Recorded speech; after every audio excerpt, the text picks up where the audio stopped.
महाराज जी, अभी मैंने आपसे दीक्षा नहीं ली है, पर मैं अपने दिल से, अपनी आत्मा से आपको गुरु मानती हूँ। मैं कुछ टाइम पहले मतलब इतना कहना चाहती हूँ कि आत्महत्या कर लेती अगर मुझे आपका मार्ग नहीं मिलता तो। हाँ देखो, हम कई बार सत्संग में कहा है, फिर उसी मन पर बोल रहे हैं कि ये मन ऐसा है कि स्वयं प्रेरित करके आपसे ऐसे आचरण कराएगा, ऐसे मित्र बनवाएगा जहां आपके साथ कपट होगा, छल होगा, सुख नहीं होगा, दुख होगा। फिर वही आपको प्रेरणा करेगा कि ऐसे जीवन से क्या, मर जाओ तो अच्छा है। समझो, उसकी चाल समझो। आपको घोर नरकों में ले जाने की वही प्रेरणा करता है। ये मन ही तो कहता है कि अच्छा अब हो गया जो कुछ, अब जहर लेके खा लेते, 2 मिनट का जो कष्ट होगा हम कैसे फांसी में चढ़ जाते। वो मन ही तो है ना, अपने हाथ से अपने को जहर खवा देता है, अपने हाथ से हमको फांसी में लगवा देता है। और हमारी आत्महत्या करने वाले की जानते, सबसे बड़ी दुर्गति होती है, सबसे ज्यादा निंदनीय दुर्गति आत्महत्या करने वाले की होती है, जिसे लोग समझते नहीं। स्वति निंदक मंदमति आत्महनन गति जाए, सबसे बुरी गति होती है, दुर्गति होती है। तो सत्संग ही है जो हमारे को बचा सकता है इस जगत के प्रपंच से। खूब नाम जप करो। देखो, कोई भी गंदा आचरण करोगे, तुम्हारा मन ही प्रेरित करेगा, तुम्हें मन ही दंड दे देगा, जलेगा, अशांत हो जाएगा। पहले अशांत था कि हम ये भोग ले, फिर अशांत हुआ कि हमसे ऐसे गलती क्यों हो गई, और इतना अशांत हो जाएगा कि आपका जीना दुर्भर कर देगा। थोड़ा सिस्टम में और डाउन हुआ तो मन पागल कर देगा तुम्हें। इसे डिप्रेशन आदि नहीं कहते, हाँ बैठा है और बिल्कुल घुन्न शून्य एकदम मतलब जिंदा मुर्दे के समान। तो काहे को ऐसे मन की चाल में फंसे। और बच सकते तभी जब सत्संग का बल होगा, नहीं तो नहीं बच सकते। सत्संग में एक बल आता है, अच्छा ऐसा, एकदम आनंदित हो जाता है, जो कि बड़ी भूल हो रही थी, बड़ी गलती हो रही थी। पर सत्संग मिलता है थोड़ा, और कुसंग हम पहले से करते चले आए हैं, कुसंग मिल रहा है बहुत, तो थोड़ी देर तो असर किया, इसके बाद उसी कुसंग में। तो इसलिए अगर हम सत्संग की बातें उस समय भी रखें तो हम जीत सकते हैं। महाराज जी, बिना दीक्षा लिए अगर किसी में गुरु भावना हो और पूरी श्रद्धा हो, जैसे मैं आपके दर्शन करती हूँ, तो मुझे मतलब सच में ऐसा लगता है जैसे मैं राधा रानी और भगवान श्री कृष्ण को ही देख रही हूँ। हाँ, भाव अपने किए जा सकते हैं, सब भाव किए जा सकते हैं। पर जैसे हमको सेवा कुंज जाना है, हम कभी सेवा कुंज देखा नहीं, और जो यहाँ के ब्राह्मण जन है, जो ब्रजवासी जन, वो चिल्ला कहते हैं कि हमको 21 रुपया दीजिए, हम तुम्हें सेवा कुंज के भी दर्शन करा देंगे, निधिवन के भी दर्शन करा देंगे। अब हमारी केवल भावना से तो नहीं हो पाएगा ना। अब हम उसका साथ ग्रहण करें, और जो मांग रहा है वो हमसे दे, वो आराम से सेवा कुंज जो सब जगह दर्शन करा देगा। समझ रहे? ऐसे गुरु कह रहे हैं, मन मुझे दे दीजिए, जो मैं तुम्हें उपदेश करूं उसे अपने आचरण में उतारिए। तो केवल भावना करने से बात नहीं बनेगी, उनकी बात मानना है, उनके उपदेश से जो उपासना है उस पर चलना है, उनके पीछे पीछे चलना, अनुगमन करना, उनकी आज्ञा का पालन करना, तो आप ठीक ठिकाने पे पहुंच जाएंगे। समझ रहे? महाराज जी, जैसे मैं बिल्कुल अकेले रहती हूँ अपने घर में, मेरा इस संसार में आपके सिवा कोई नहीं है। सत्संग के सिवा कोई नहीं है। हाँ जी। आजकल तो मोबाइल है, टीवी है, अब जो यहाँ सत्संग होता है वो कुछ समय बाद पड़ जाता है, उसे सुनो, अपने आचरण में उतारो, और राधा वल्लभ श्री हरिवंश नाम जप करो, और भावना करते हो, ठीक हो गया। केवल भावना करें और हम चले ना उस मार्ग में, तो हम पहुंच तो नहीं पाएंगे ना, हमारी भावना नहीं बनेगी, जो पहुंचाने वाली भावना होती है वो नहीं बनेगी। तो इतना तो बहुत बढ़िया है कि किसी भी संत को गुरु भाव से मान ले, पर उसकी बात जरूर माने। उसमें गुरु भाव करे या ना करे, उसकी बात मान ले, यही गुरु भाव है। अगर बात ना माने तो बोले हमारे गुरु, तो उसे होता क्या है? भगवान को मानने से, भगवान को जो प्राप्त करने की लालसा है, उससे जब हम भजन करते हैं तो भगवान को जान जाते हैं। अब हम केवल कि हाँ भगवान है, ना भजन करना है, ना उनकी मान्यता है अंदर से कि भगवान प्रतिपल हमें देख रहे हैं, जैसा उपदेश करते हैं हमें वैसे ही चल, तो आपको लाभ थोड़ी मिलेगा, अनुभव थोड़ी होगा। ठीक है, थोड़ा आस्तिक हो, भगवान है ऐसा मानते हो, ठीक है, पर आप भगवान को देख नहीं पाओगे, आप भगवतानंद नहीं प्राप्त कर पाओगे। वो तभी प्राप्त कर पाओगे जब भगवान के अनुसार चलोगे, श्री कृष्ण अनुकूल लेन, उनके आदेश के अनुसार उनका नाम जप करोगे, उनकी उपासना करोगे, तो अनुभव में आ जाएंगे। महाराज जी, आपका सत्संग वृंदावन आश्रय और जुबान पे राधा कृष्णा का नाम, यही इसे कोई आश्रय बनाया आपने जीवन का। महाराज जी, एक मार्गदर्शन चाहिए, मुझे डर लग रहा है, मैं बोल नहीं पा रही हूँ, मैं लिख के लाई हूँ, आपको दे सकती हूँ अगर आपकी आंखें हो। ये पढ़ के बताए, हमारी आंखें थोड़ा कमजोर हो गई डायलिसिस से, तो चश्मा लगाना पड़ता है, वो हमें अच्छा नहीं लगता। सद्गुरुदेव भगवान के चरणों में मेरा अनंत कोटि प्रणाम। आपके सत्संग में सुना है कि आश्रय दो तरह का होता है, मलिन और निर्मल। जो लोग कामना पूर्ति की इच्छा से भगवत आश्रय लेते हैं, पहले भगवान आपकी कामना को पूरी करते हैं, फिर अनन्य भक्ति देते हैं। महाराज जी, मैं इतनी अधम हूं कि सकाम भक्ति करती हूं, पर मैं क्या करूं? यह मेरे मन में बहुत प्रबल कामना है। जो इच्छा मेरे मन में भगवत प्राप्ति के लिए होनी चाहिए, वो इस कामना पूर्ति के लिए है। महाराज जी, मैं एकांत में 3-4 घंटे भजन करती हूँ। पिछले 4 महीने से हर पूर्णिमा पर बिना कुछ खाए पिए और 7 कोस तक परिक्रमा मार्ग में बिना कहीं बैठे गिरिराज जी की परिक्रमा करती हूँ। आपके सत्संग से सुनकर भागवत के इस श्लोक कृष्णाय वासुदेवाय हरे परमात्मने का 11 माला जप करती हूँ, अथवा कभी कभी गजेंद्र मोक्ष के 3, 5 या 21 पाठ करती हूँ। सद्गुरुदेव भगवान, मैं शिव जी से बोलती हूँ कि या तो मेरी इस कामना को मेरी आखिरी सांसारिक कामना समझकर पूर्ण कर दो, या फिर इसको मेरे मन से मिटा दो। और इस कामना पूर्ति की मेरे मन में जो इतनी प्रबल इच्छा है, जो इस कामना के प्रति मोह आसक्ति है, उस आसक्ति को अपने चरणों में लगा। बहुत सुंदर, बहुत सुंदर, ठीक है, बिल्कुल करेक्ट है, आप ठीक चल रहे हो, अच्छी भावना है, बिल्कुल है, पर उसमें हठ नहीं करना है। महाराज, ना कामना पूर्ति होती है, इसमें लिखा है महाराज जी, ना मेरी सुनो, इसमें हमको ये तुरंत रिजल्ट नहीं देखना है। जब हमको पूर्ण ये विश्वास है वो मंगल भवन है, वो जो करेंगे अच्छा करेंगे, तो हमारी कामना नहीं पूर्ति हो रही, तो इसका मतलब हमारी कामना हमको नष्ट करने वाली थी, हमें बांधने वाली थी, हमें संसार में धोखा दिलाने वाली थी, इसलिए मेरे प्रभु नहीं पूर्ण कर रहे। रही आसक्ति की बात, तो अभी अहम है, समर्पण नहीं हुआ।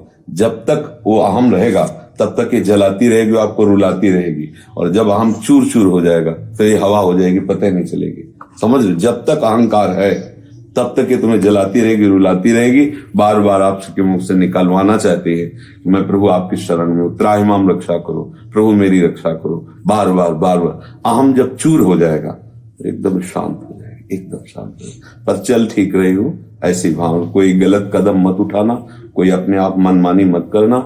जो विधान प्रभु का होगा वो मंगलमय होगा। अगर कामना पूर्ति से आपकी भक्ति बढ़ेगी तो करवा देंगे, अगर पूर्ति से बाधा हो जाएगी तो इतने लाडले हैं कि फिर अगर आपने शरणागति स्वीकार की हृदय से, तो फिर वो आपका पतन नहीं होने देंगे, चाहे जितना आप उनको गाली भी बके तो नहीं पतन होने देंगे, वैसे कृपालु है। महाराज जी, होता क्या है ना, इतनी ज्यादा आसक्ति होती है। अब ऐसा हुआ है इतने टाइम से आपका सत्संग सुन के, अब मैं ये बोल पाती हूँ कि ये आसक्ति अपने चरणों में मोड़ दो। पहले कोई कहता था ना कि ये आसक्ति भगवान में लगाओ, तो मैं कहती थी कि यार भक्ति नहीं पूरी। देखो, एक छोटा बच्चा जब प्लास्टिक की कार और खिलौनों से खेलता है ना, माँ अगर हटाना चाहती है तो माँ को बहुत बुरा समझता है, समझ रहे। वही बच्चा जब सयाना हो जाता है तो अपने उन्हीं खिलौनों को देख के हंसता है कि माँ मना करती थी तो मैं नाराज होता था, इनसे खेलता था।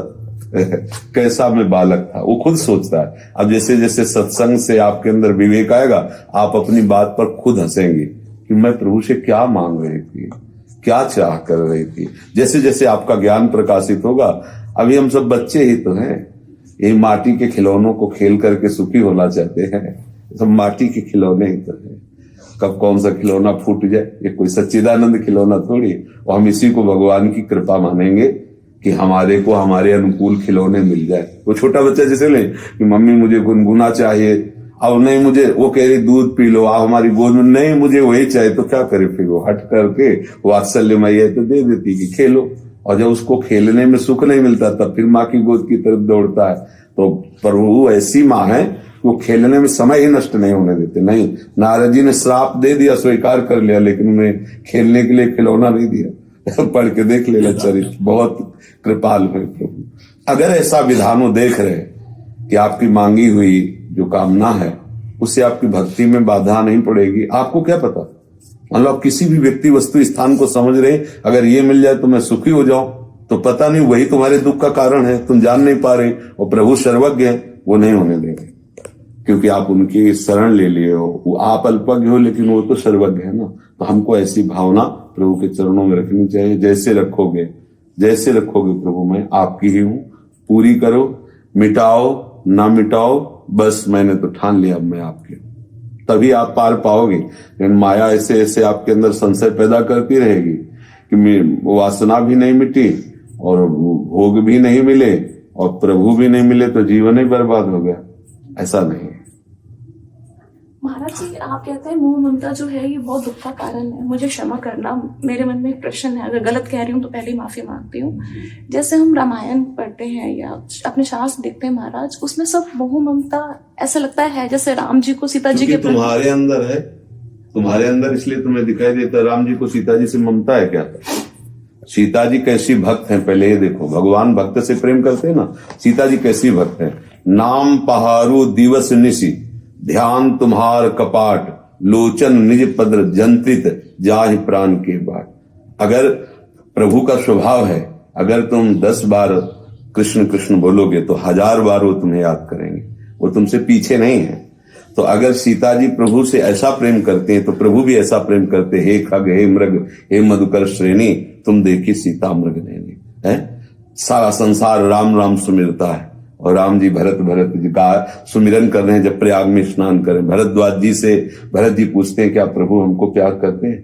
तो उनका भरत सच्ची मानना, हम वनवासी किसी का पक्षपात नहीं लेते, लेकिन मैंने देखा नाहक प्रयागा सुमिर सुमिर उमगत अनुरागा, तुम्हारे अनुराग में प्रभु को हमने देखा है। जग जप राम राम जप जेहि, भगवान राम भरत भरत भरत ऐसा उच्चारण करके अश्रु प्रवाह कर रहे थे प्रयाग में, हमने देखा है। तो भरत क्या है? भगवान के भक्त है ना। जानकी जी क्या है? प्रभु ही हैं, पर वहां प्रभु के चरणों का आश्रय लिए है ना। तो भक्त से प्रेम करना ममता होती है क्या? मोह होता है क्या? समझ रहे ना। अब आप उसे अगर ये माने कि वो स्त्री है तो अज्ञान ही है। जो राम है वही सिया है, जो सिया है वही राम है। लीला के लिए 2 तन धारण किए सच्चिदानंद प्रभु है। अच्छा, अगर आप देखो कि चलो भक्त प्रेम की बात तो हमने आपको सपोर्ट कर दी। अब अगर आप देखो पत्नी, तो क्या जानते नहीं है कि कभी रावण को नेत्र भर के देखा नहीं सिया जी। जब बात की रहे तो तृण धरी ओट कहत बैदेही, सुमिर अवध पद परम सनेही। अय दशानन, तिनके की ओट लेकर के तो अवधपति प्रभु श्री राम का भजन कर इसी से तेरा मंगल। कभी देखा नहीं, फिर भी प्रभु क्या करते हैं? अग्नि परीक्षा लेते हैं। ये मोह है। मोह होता तो दौड़ पड़ते, आओ सिया जी गले लगा लेते, तो भी कोई बात नहीं थी, क्योंकि वो जान रहे हैं तत्व प्रेम कर मम तोरा, जानत प्रिया एक मन मोरा, सो मन रहत सदा तो पाही, जान प्रीति रसे तने माही। सोचो प्रभु जानते, अगर वो दौड़ के कहते हाँ सिया तो भी महामंगलमय बात थी, लेकिन प्रभु ने क्या कहा? पालकी से उतारो और स्वयं चल करके आवे, जिससे सारी सभा देखे, और चिता लगाओ अग्नि की, अग्नि को साक्षी करके निकलो। अगर तुम पवित्र हो तो कोई रुआ भी तुम्हारा नहीं झुलसेगा। जानते नहीं क्या प्रभु उनकी प्रिया जी है? सारी लीला की ना, कहां मुंह झलक रहा है। जो दशरथ जी को कृपा प्राप्त नहीं हुई वो जटायु को प्राप्त हो रही है, गीधराज जटायु। कहीं तुम्हें मोह दिखाई दे रहा है क्या? अब अपने मुंह का चश्मा लगा तो मोह ही तो दिखाई देगा, तो मोह दिखाई दे रहा है इससे? कहीं भी बताइए। जैसे भगवान राधा कृष्ण को ऐसा सुनते हैं ना, तो हमें अज्ञान है, बिल्कुल ठीक आपने बोला, पर ऐसा लगता है कि हर तरफ मोह है। जैसे राधा कृष्ण जी को राधा कृष्ण अब बच्चे हैं, वो कुछ भी सोचे, तो बच्चे हो तो कुछ भी सोच लो।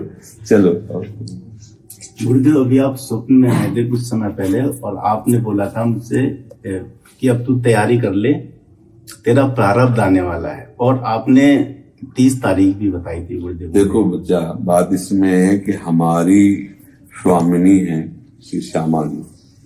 आप सब शरणागत श्यामा जी के हैं। इस रूप को आपने मान लो गुरु माना, संत माना, भगवान का भक्त माना, जो जैसे भाव से, तो श्री जी वही रूप प्रकाशित करके आपको उपदेश देती। हम कहीं नहीं, हमारी श्री जी का सारा खेल है। उनको जो करना है, उनको जो समझाना है, उनको जो संदेश देना है, हमारे लिए तो केवल श्री जी है। हमारा स्वप्न, हमारा जागृत, हमारी हर अवस्था हमारी श्री जी है। अब आप सब श्री जी के शरणागत हो, उनको जो लीला करनी हो करेंगे। तो आप श्री जी के शरणागत हो, मंगल हो नहीं सकता। इसलिए राधा राधा राधा, मृत्यु भी यहाँ महामहोत्सव है।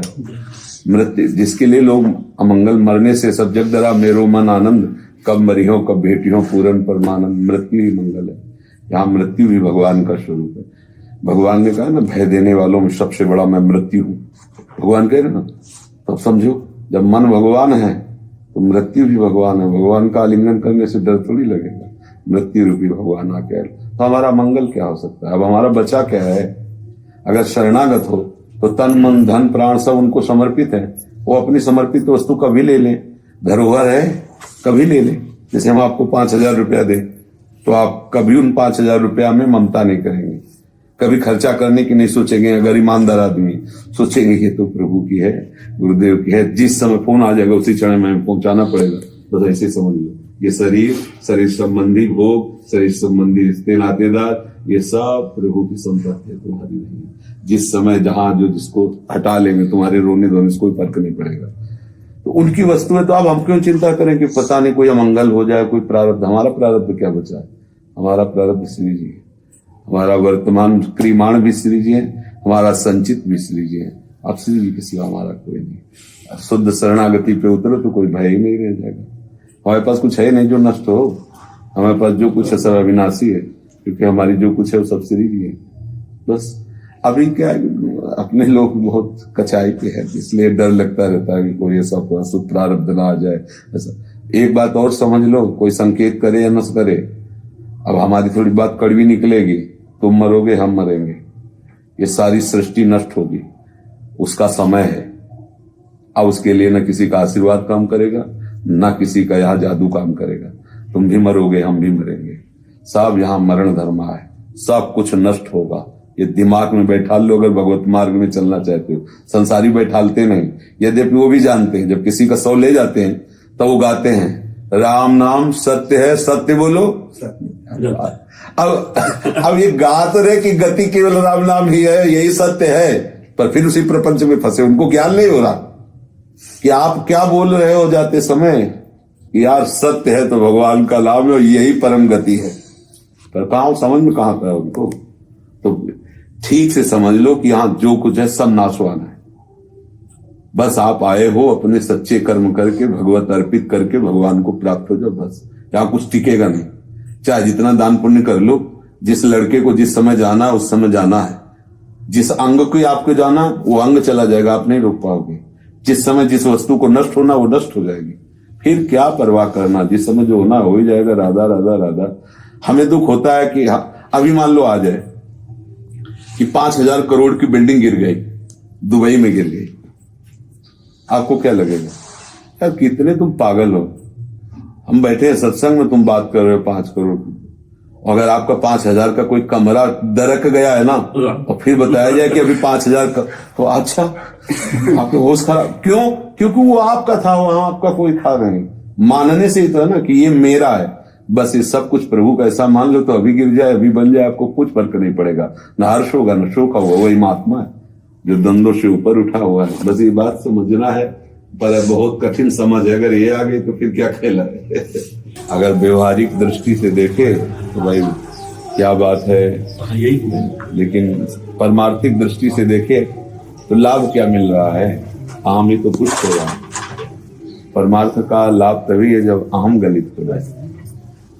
ये जल्दी समझ में नहीं आता। परमार्थ जो है बिना गुरु कृपा के समझ में नहीं आता। वो इस अहम में कि बिना बैठे हम गिरिराज जी की परिक्रमा, इतने गजेंद्र मोक्ष का पाठ, इतना ये इतना।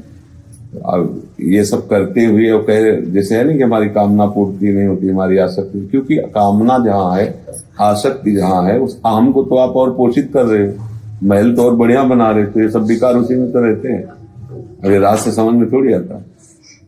अब एक अहम बैठा हुआ है। अब अगर किसी गिरिराज जी की तलहटी की लता के नीचे बैठकर 5 मिनट जप करते हुए रोए, उसका तो अहम थोड़ी बनेगा। और वो सीधे प्रभु की भक्ति इसीलिए बिना सत्संग के नहीं हो सकती।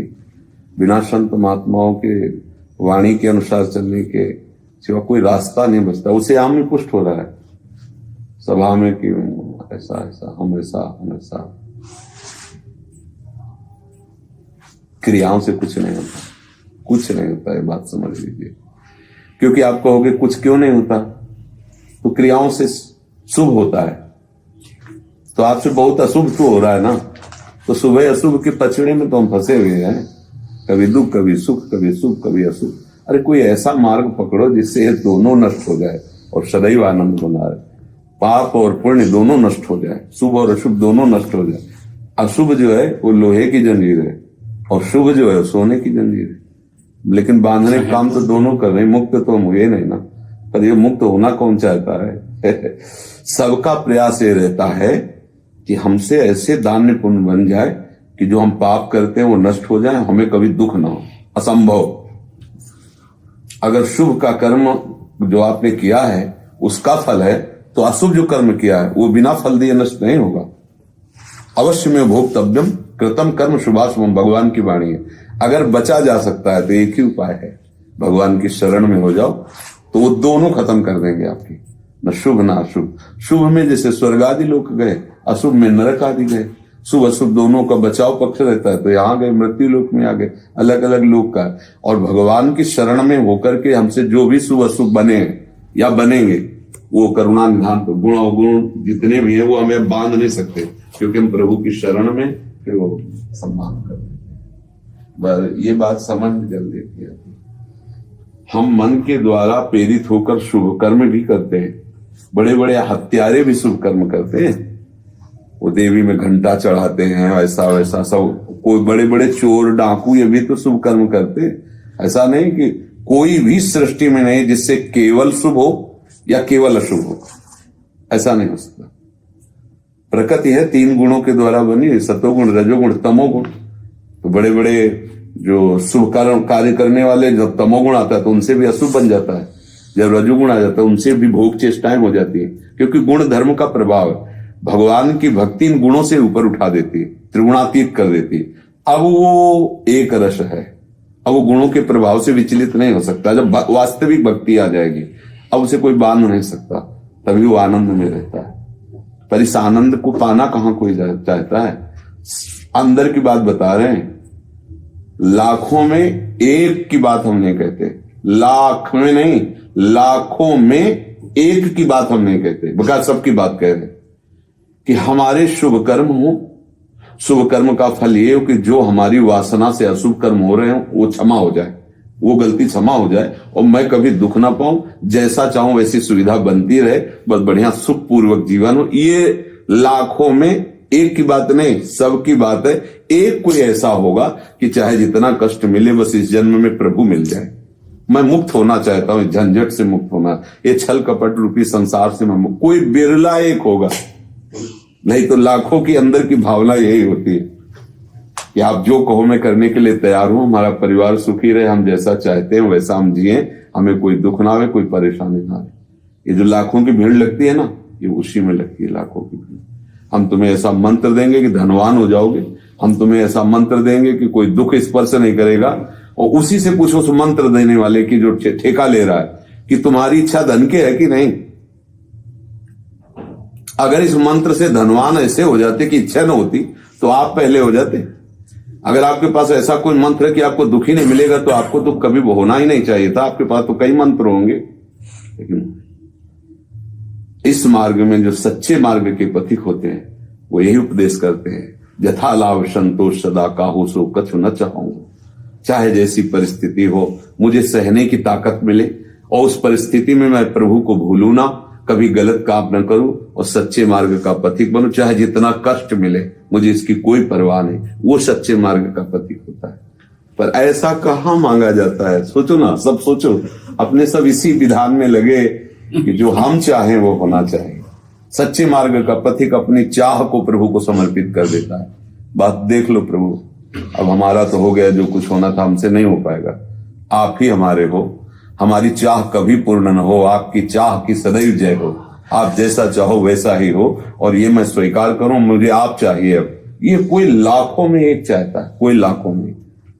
ये बड़े भाग्य की बात है जिसके मन में बात आ जाए। फरवरी से मैं आपसे जुड़ा हुआ था 2021 और आपके प्रवचन सुन के मतलब अंदर से त्याग और वैराग्य की भावना आ रही। प्रभु जी ऐसा संयोग बना कि गृहस्थ जीवन में प्रवेश करने का संयोग बन रहा है। तो महर्षि गृहस्थी में प्रवेश करने से क्या सावधानियां रखनी चाहिए जिससे भगवत प्राप्ति में कोई बाधा ना आए? पहली तो बात यह है कि हर सावधानी हमारी ये है कि मैं प्रभु का हूं, कभी किसी को अपना नहीं मानूंगा। पत्नी हो, पुत्र हो, परिवार हो, सब है भगवान के द्वारा सब रचा हुआ विधान है। मेरे भगवान इन सब रूपों में आकर हमारी जो इच्छाएं हैं उनको पूर्ण करने के लिए रूप धारण किए हुए, और सत्य विषय भगवान के सिवा कोई है नहीं। तो हे प्रभु, आपके सिवा अन्य रूपों में मेरी आसक्ति न हो जाए, इतनी कृपा करते रहना। पत्नी से सुख लेने की भावना, पुत्र से सुख लेने की भावना या मित्र से सुख लेने की भावना ये बांधती है, और उनको सुख देने की भावना ये मुक्त करती है। प्रभु ने हमें परिवार दिया है कि सेवा करो इनको और सेवा का फल मेरे को मांगो। हे प्रभु, इस सेवा का फल आप हो। गृहस्थी में भी भगवत प्राप्ति हो जाती है। त्याग वैराग्य अंदर का विषय है। मान लो बाहर से हम वैरागी हैं और अंदर से हम ये सब संसारिकता रखें तो भगवान थोड़ी मिल जाएंगे। और अंदर से आप संसारिकता को पसंद नहीं करते, भगवान को पसंद करते हैं, बाहर से पैंट शर्ट में, तो आप साधु ही हैं, आप भगवान को प्यारे हो जाएंगे। समझ रहे हो? भगवान को प्यारे का मतलब देने को भगवान को प्यारे हो गए वो बात ले भगवान को प्यारे तो आप भगवान के लाडले भक्त बन जाएंगे। ऐसा जो भी कार्य करे वो भगवत भाव से करे, भगवत भाव से चूक हो जाए तो बाद में उसे समर्पित कर दे। जो भी यत करोषि, यत करोषि, उसमें कोई ऐसा नहीं लिखा कि ऐसा, यत करोषि, जो भी करो प्रभु को सामने रख के करो, जो भी, क्योंकि उन्हीं के द्वारा सब रचा हुआ है ना। बस हर बात उन्हीं से। ब्याह करने जा रहे हो, उनको प्रणाम करो, उनको साथ लो, चलो हमारे साथ चलो, क्योंकि हम आपके बिना नहीं जाएंगे। और आपकी भावना होनी चाहिए प्रभु मेरे साथ है। हर जहां भी हो, देखो प्रभु अब आप देखो, बैठो, आपकी प्रसन्नता के लिए ही है, जो कुछ भी है सब आपकी प्रसन्न। नाथ, आप मेरे ऐसे यार हो कि हम आपसे कोई छुपाव नहीं करेंगे। हमने आपको वरण किया है, जहां भी होंगे आप और हम साथ होंगे। देख लो, आनंद ही आनंद रहेगा, पर ये टिकेगा नहीं क्योंकि माया भगवान की ऐसी बलवती है ना, टिक ले। अगर ये टिक जाए तो बादशाह हो, फिर तुम्हें कोई बांध ही नहीं सकता, फिर तो चमत्कार हो जाएगा। बस सच्ची दोस्ती इन्हीं से कर ले। कोई भी कार्य करने के पहले एक नजर अंदर डाले, हाँ ठीक है आप हो ना, बस ठीक है, अंदर आप साथ रहना, प्रभु आप साथ रहना, बस। तो गृहस्थी कुछ, चाहे जितना भटकाव वाला जंगल हो, जो जंगल को रचा है, जिसने उस बगीचे को लगाया है, अगर वो साथ है तो हम भटक थोड़ी जाएंगे। उसको तो एक एक पौधे की नस नस पता है ना, क्योंकि वो माली है। इस माया रूपी बगीचे को उसी ने बनाया है, और वो हमारे साथ, तो हमें फंसना कहाँ होगा, क्योंकि वो हमारे साथ है ना, जिसने इस माया को रचा है। खत्म, आनंद ही आनंद है। दशों दिशाएं, ये संसार दुखी उनको करता है जो प्रभु से विमुख है। जो प्रभु के सम्मुख है, संसार उनके लिए दुख स्वरूप नहीं रहता, सुखमय हो जाता है, आनंदमय हो जाता है। और जहां प्रभु से विमुख हुआ तो वही सब जलाने वाला, दुख देने वाला बन जाता है।